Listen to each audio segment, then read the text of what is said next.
تو یہ جو پیٹرول کی پرائس ہے، ابھی پچھلے دنوں جو جنگ شروع ہوئی تھی، پہلا مرحلہ جس کا 28 فروری سے ہوا تھا، تو اس وقت فوری طور پر حکومت نے پیٹرول کی قیمتیں بڑھانا شروع کر دی اور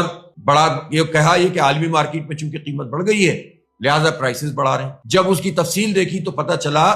کہ بجائے اس کے کہ عالمی مارکیٹ میں قیمت بڑھ گئی تھی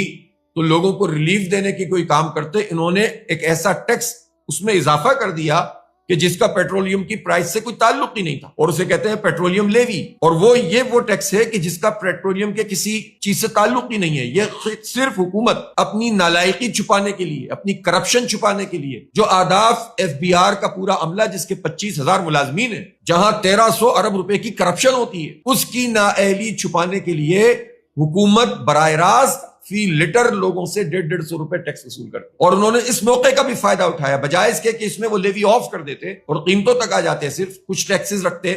جس کا تعلق مارجن سے ہے، انہوں نے ٹیکسوں میں بھی اضافہ کر دیا، لیوی میں بھی اضافہ کر دیا، اور جب اس پہ شور ہوا، احتجاج ہوا، تو انہوں نے کچھ پیسے کم کر دیے۔ پھر عالمی مارکیٹ میں قیمتیں اس سطح پر آ گئیں جو 28 فروری کی تھی، تب بھی انہوں نے پیٹرولیم کی پرائس وہ نہیں کی جو ہونی چاہیے تھی، اور پھر اب ذرا بڑھنا شروع ہوئی تو انہوں نے پھر اضافہ کر دیا۔ گویا اس کا مطلب یہ ہے کہ یہ اتنا بڑا ظلم کا نظام ہے کہ جس میں پاکستان میں بڑے بڑے بیوروکریٹس، ججز، جرنیل، فوج کے بڑے افسران اور اسی طرح سیاستدان بہت سارے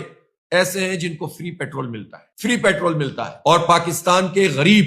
مڈل کلاس، طالب علم، بائکیں چلانے والے، رکشہ چلانے والے، جو اوبر وغیرہ کا کام کرنے والے، محنت کش، وہ لوگ کہ جن کے اوپر ٹیکس لاگو ہی نہیں ہوتا، پاکستان کے اس قانون کے مطابق بھی جو اتنا منصفانہ ہے نہیں، اس میں بھی لاگو نہیں ہوتا، وہ لوگ فی لیٹر اس وقت بھی رائٹ ناؤ 125 روپے سے زیادہ کا ٹیکس دے رہے ہیں، جس میں تقریباً 80 روپے سے 100 روپے تک کی لیوی موجود۔